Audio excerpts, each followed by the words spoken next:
पास आ जाएंगे। हाँ थोड़ा करीब हो जाए। हमने आपके आने से पहले आपस में कुछ सवाल साझे किए हैं, आपके सामने रखेंगे। तो एक तो ये सवाल आया कि इस देश में रिजर्वेशन को बड़ा बदनाम किया गया, ये कोटे वाले हैं, ये भीमटे हैं, ये लायक नहीं है, मेरिटोरियस नहीं है। हमारे दिल में, हमारे सब लोगों के दिल में ये है कि ये बात झूठी है, काबिलियत में कोई कमी नहीं है, ये हकदारी और भागीदारी का मामला है। उस पर थोड़ी सी आपकी हम रोशनी चाहेंगे। और इसी तरह जाति जनगणना से जुड़ा सवाल है और हमें ये मन में आता है कि वो केवल रिजर्वेशन की ही कहानी है या इससे आगे की कोई कहानी है जाति जनगणना में। हमें लगता है कि आपके बातों में कुछ नई बात हमें कई बार महसूस होती है, इसको बढ़ाने की जरूरत है। सबसे जरूरी जिस चीज को मेरिट कहा जाता है उसका निर्णय कौन लेता है। मैं आपको छोटी सी कहानी बताता हूँ। बड़ा सुंदर एक्सपेरिमेंट हुआ अमेरिका में। जैसे हमारी IITs होती हैं, उनका जो टॉप एग्जाम होता है उसको SAT कहते हैं। और जब SAT पहले लागू हुआ तो एक अजीब सी चीज आई कि जो अमेरिका में गोरे थे वो सब टॉप कर रहे थे और जो काले चमड़ी वाले थे वो इतना अच्छा नहीं कर रहे थे, और वो जो स्पेनिश बोलते हैं वो भी इतना अच्छा नहीं कर रहे थे। तो पहले क्या बोला, पहले जो उनके बड़े बड़े एकेडमिक्स थे उन्होंने बोला देखो ये जो है ना, ये जो काले हैं और ये जो स्पेनिश बोलने वाले लैटिन अमेरिकन हैं, ये इतने मेरिटोरियस नहीं है, इनको मतलब वो बात समझ नहीं आ रही है, इनकी कैपेबिलिटी कम है। और ये काफी सालों चला। फिर एक आदमी ने क्या किया, एक प्रोफेसर ने, उसने कहा एक चीज चेक करता हूँ, जो पेपर लिखे गए थे ना उन्होंने वो पेपर कालों से लिखवा दिए। सिर्फ उन्होंने कहा कि ऐसे करते हैं, पेपर कालों से लिखवा देते हैं और फिर वही एग्जाम दे देते हैं। पता है क्या हुआ, गोरे सब फेल हो गए। मतलब जो सिस्टम को कंट्रोल कर रहा है वो ही मेरिट डिसाइड कर रहा है। अब मान लो आप किसान के बेटे हो और मैं मतलब किसी बड़े ब्यूरोक्रेट का बेटा हूँ। अगर आप एग्जाम लिखोगे मैं फेल होऊंगा ही होऊंगा, और अगर मैं एग्जाम लिखूंगा तो आप फेल हो गए होगे। तो ये कहना कि भैया ये मेरिट से आया, ये मेरिट से नहीं, सवाल में है भैया वो जो ऊपर बैठा है वो कौन है, वो पहले मुझे बताओ। अब अगर आप मुझे कह रहे हो कि IIT का जो एग्जाम लिख रहे हैं वो सारे के सारे अपर कास्ट के हैं और दलित फेल हो रहे हैं, तो फिर एक काम करो, दलितों से लिखवा के दिखाओ, ट्राई करते हैं। जाति जनगणना क्या है? जाति जनगणना से अगला कदम दिखेगा।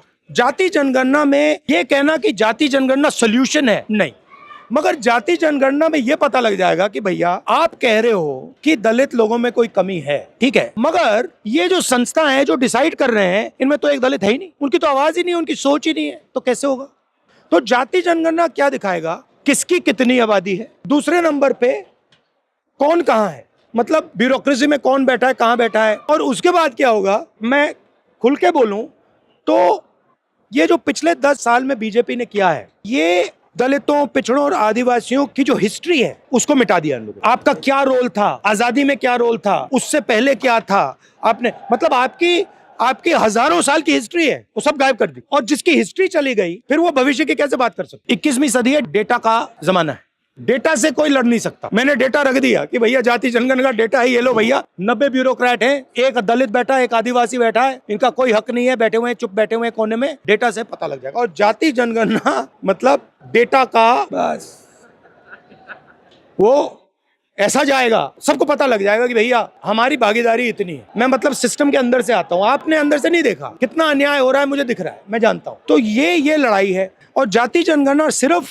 जो मेरा कॉन्सेप्ट है वो सिर्फ आबादी का नहीं है। तो एक सवाल ये है कि भैया कितने पिछड़े हैं, कितने दलित हैं, कितने आदिवासी हैं, आपकी बात कैसे पहुंच सकती है? मतलब दलितों की बात मीडिया में कोई कर ही नहीं सकता, पिछड़ों की बात कोई कर ही नहीं सकता। आजकल हम देखते हैं, कहते हैं भैया मीडिया न्यूट्रल है, मीडिया न्यूट्रल नहीं है।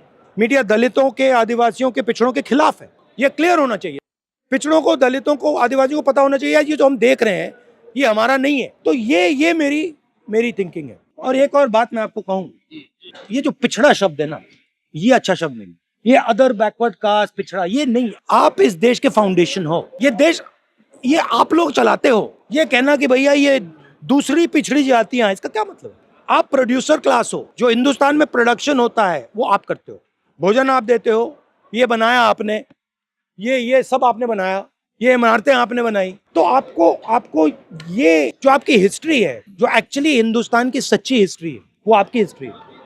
बहुत बड़ी बात आपने कही है। एक समय उम्मीद इस देश में जागी थी कांशीराम साहब के समय के इस देश में अब बहुजन वैचारिक आंदोलन से देश में बदलाव होगा और सभी जातियों को, सभी वर्गों को उनके हक और अधिकार मिलेंगे। लेकिन जो कुनबा बिखरा हुआ नजर आया है, आपने जो उम्मीद दी जातिगत जनगणना की बात करके, 5 न्याय की बात करके, ओबीसी महासभा, तमाम सोशल जस्टिस एक्टिविस्ट आपसे एक टिप्पणी चाहते हैं कि इस बिखरे हुए कुनबे को आपने जो मजबूती देने का काम किया उसे हम किस स्तर पर और कैसे ऊपर ले जा सकते हैं? ये काम पॉलिटिकल काम नहीं है, ये काम पॉलिटिकली नहीं किया जा सकता, ये काम मिशन के तौर पे किया जा सकता है। तो ये अगर हमने इस काम को पॉलिटिकली करने की कोशिश की, सोसाइटी, समाज को इंप्रूव करने के तौर पे किया जा सकता है। पॉलिटिकल तरीके से अगर ये करेंगे तो वो बिखराव होगा। मगर अगर लोगों को दिखेगा कि ये भैया सचमुच में मिशन के तरीके से किया जा रहा है, ये लोग जो हैं ये छोड़ने नहीं वाले हैं, तो फिर बिखराव कम होगा। दूसरी बात, उस समय में और इस समय में बहुत फर्क है। फर्क ये है कि जो हिंदुस्तान का धन है, इन लोगों ने अब पूरा का पूरा कैप्चर कर दिया। तो जो गरीब लोग हैं उनके लिए रास्ता ही नहीं है।